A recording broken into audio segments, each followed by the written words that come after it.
es muy importante, y es que nosotros desde que el paciente llega acá por una necesidad puntual, digámoslo una rodilla, que es un caso muy común y que realmente afecta a gran parte de la población, implementamos un plan para tratar de corregir temas biomecánicos, musculares, cognitivos. Entonces acompañamos al paciente inclusive antes de recibir la terapia. Y es dando recomendaciones e implementar un programa de fisioterapias antes de recibir las células. Eso es muy importante. Luego, entender que el procedimiento en sí no es doloroso, es un pinchacito. Todos los procedimientos se hacen guiados por ecografía cuando son locales, ¿cierto? Para que nos garantice una precisión cercana al 95 o al 100%. De lo que yo estoy haciendo, lo estoy haciendo en el lugar que se necesita. Cuando se hace sin utilizar este tipo de herramientas, baja a una precisión del 70%, que realmente, frente a terapias que son muy costosas, es una inversión muy alta para una imprecisión muy alta. Entonces hay que ser coherentes. Yo tengo que garantizar al paciente que lo que estoy haciendo lo estoy haciendo en el lugar que es. Eso es fundamental. Inmediatamente el paciente recibe la terapia. Cada organismo es diferente. Cada organismo se adapta distinto. ¿Por qué? Porque obviamente todo depende de su sistema inmune. Lo que hablamos ahorita. De cómo está inflamado, de cómo responda a ese proceso inflamatorio. Y las células responden igual. De acuerdo a eso que encuentran, responden. Entonces no todo el mundo tiene el mismo dolor y la misma escala de dolor. Pero nosotros siempre implementamos un programa de fisioterapia que acompaña al paciente inmediatamente termina su procedimiento. ¿Por qué? Porque eso nos garantiza manejo del dolor, nos garantiza movilidad. La movilidad es muy importante porque eso de alguna manera estimula o activa las células para que sean más efectivas en la liberación y comunicación con el entorno. ¿A través de qué? Las citoquinas.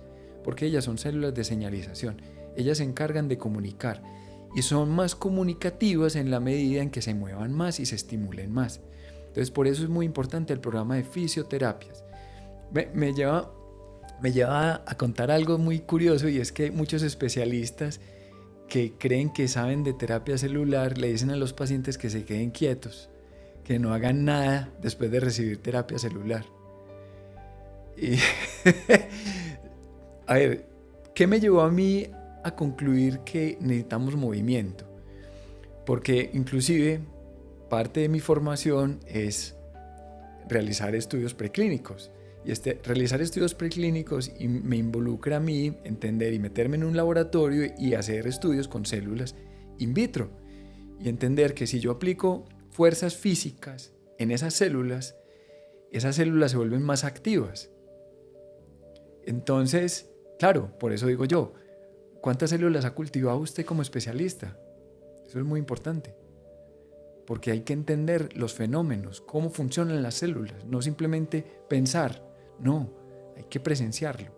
Entonces, el movimiento es fundamental.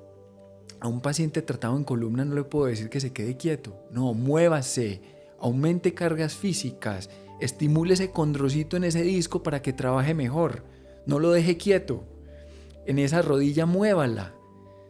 Porque eso es lo único que inclusive va a garantizar que esa célula pueda impactar positivamente en ese condrocito para que produzca colágeno, que sea resistente, colágeno y alino para que sea, cartílago y alino, para que sea resistente a las fuerzas compresivas. Pero eso no lo va a lograr quieto en la casa. Entonces, por eso siempre, programa de fisioterapias. Y de forma agresiva. Nosotros no somos, no, sí, pobrecito el paciente, dejémoslo quietecito, llenémoslo de analgésicos. No, señor. Aquí vino a trabajar y a recuperarse. Aquí vino a poner de su parte. Vamos a trabajar esto. Entonces, por eso, tenemos un grupo de fisioterapeutas entrenadas en lo que llamamos rehabilitación regenerativa.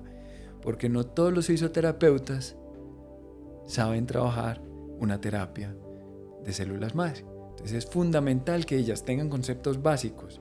¿Cómo funciona una célula? ¿Qué son los mecanismos o las fuerzas de mecanotransducción? ¿De qué se compone una matriz? ¿Cómo se llama? ¿Cuál es el concepto de tensegridad de esa matriz? ¿Cómo se comunican las células? Para poder entender qué es lo que le sirve al paciente realmente.